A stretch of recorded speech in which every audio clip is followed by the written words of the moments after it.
Di UKE tak dikata meninggal. Kalau di UKE dikata meninggal apa macam? Wahal tak meninggal pun. Terpaksa abang ni Datuk Jumudin mengeluarkan kenyataan menafikan sebarang spekulasi. Pasal sebab fitnah tu dah viral, menyayang tersebar mana-mana. Bukan sakit jantung pun, dia hypertension, stres. Jadi dia rebah, dia mengigil dulu, darah dah berkumpul di kepala, jatuh. Itu je sebenarnya. Saya tengok gambar pun, ya Allah, betul ni macam orang meninggal semua. Mata orang meninggal kan macam tu pun dalam gambar tu.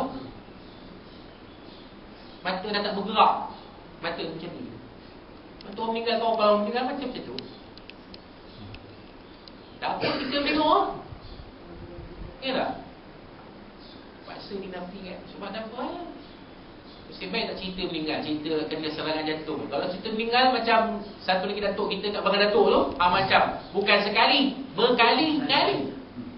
Mati dah kawan tu. Hilang juga tengok gelek dah, habis dah. Dok elok lagi kawan tu. Itu pun tak tahulah bila rambut nak hitam balik tu. Rambut perang. Makin dekat ke alam kubur makin jadi nampak. Ya Allah, mudah-mudahan Allah Ta'ala beri hidayah kepada datuk kita.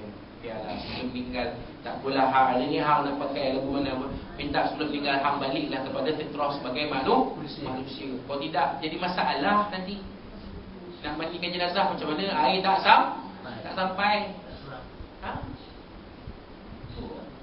Takkan nak dibotak benda tu dah. Kalau dah meninggal mana boleh buat apa-apa pada jenazah macam tu. Leave him a piece. Leave him one piece. Memang macam tu, tak boleh usik. Kalau orang meninggal, kalau dia misalnya kata dia punya muka dia dah naik jambang semua, bila tu dia tak boleh usik, dia tak boleh ambil. Bila buat apa dia tunggu nak cukup balik bagi licin. Tak boleh. Macam tu dia meninggal, macam tu lah rupa dia.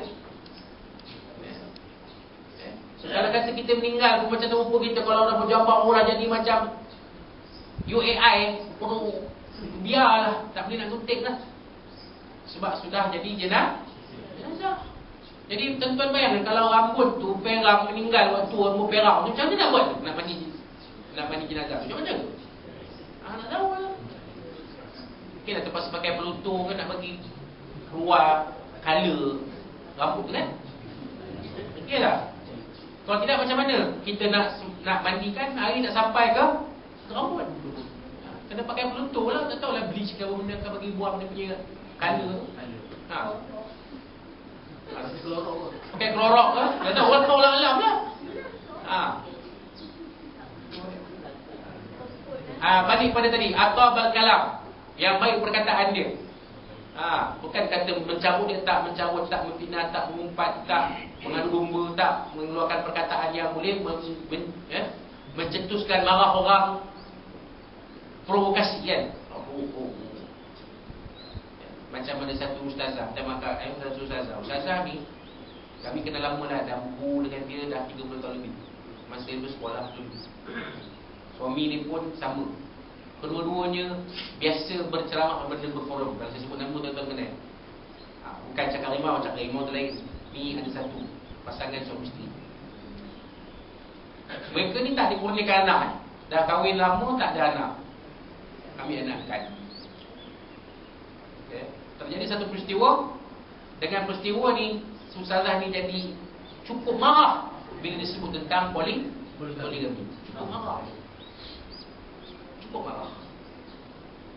Bila masuk forum cerita poligami, dia cerita dia mengurusi forum, provok lagi, jolok lagi, nak bagi naik lagi dia punya suhu. Elok ke perkataan mengurusi forum? Memang tak elok. Bukan Atabal Kalam lah. Sepatutnya kalau macam tu kita redakan. Yalah memanglah betul lah. Kalau poligami ni tak diikut syariat, memang dia boleh menimbulkan masalah.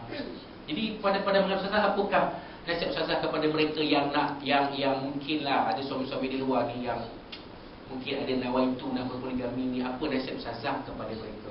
Dan apa nasihat ustazah kepada isteri-isteri di luar sana yang mungkin terbau suami dia ingin berkahwin lagi? Apa nasihat ustazah kepada kedua-dua golongan? Macam betul lah. Betul. Dia jolok lagi. Ustazah dia jolok. Kawan tu naik lagi yang ni.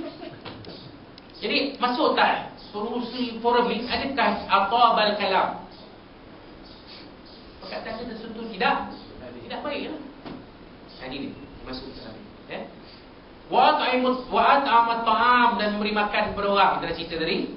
Wa bata qa'iman wan nasu niyam, dan bangkit mengerjakan qiyamul lail waktu manusia sedang tidur. Hadis riwayat Imam Tabrani.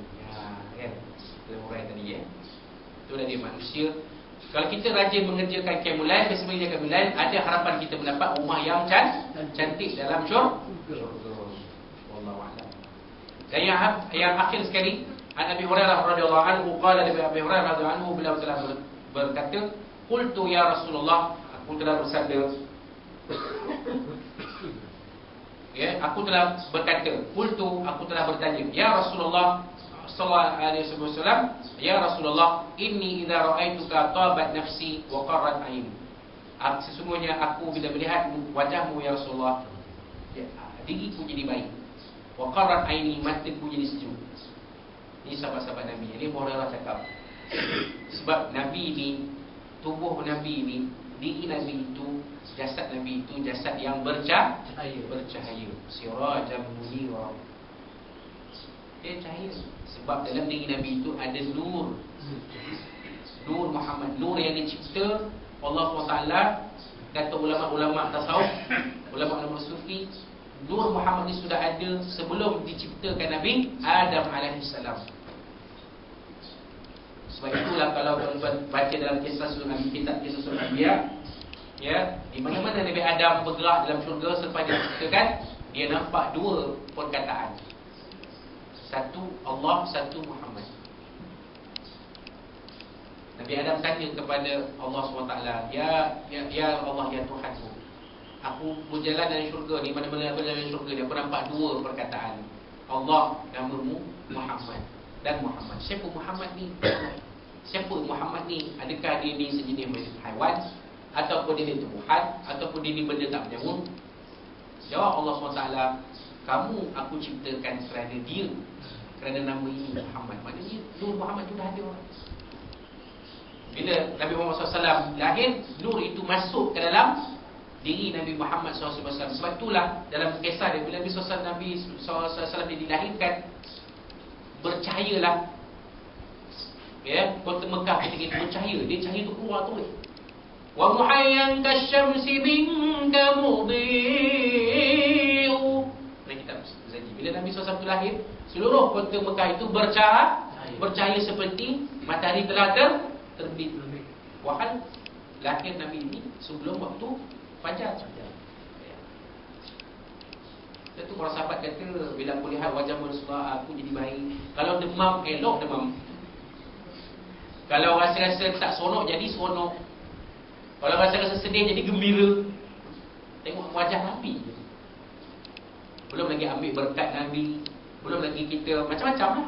Baru tengok muka Nabi, wajah Nabi dah jadi macam tu. Sejuk mata, mata je sakit, tak berapa ni. Tengok Nabi je, wajah Nabi elok, sakit mata. Sampai macam tu. Maka kata Abu Hurairah, ambil ni an kulli syai'in, khabarkan kepada aku tentang tiap-tiap satu. Faqala, maka Nabi SAW bersabda, kullu syai'in khuliqa minal ma'. Nabi SAW bersabda, tiap-tiap satu itu dicipta daripada air. Itu Nabi sebut. Itu adalah memang fitrah kejadian Allah lah kan. Tiap-tiap kita ni, tiap-tiap apa yang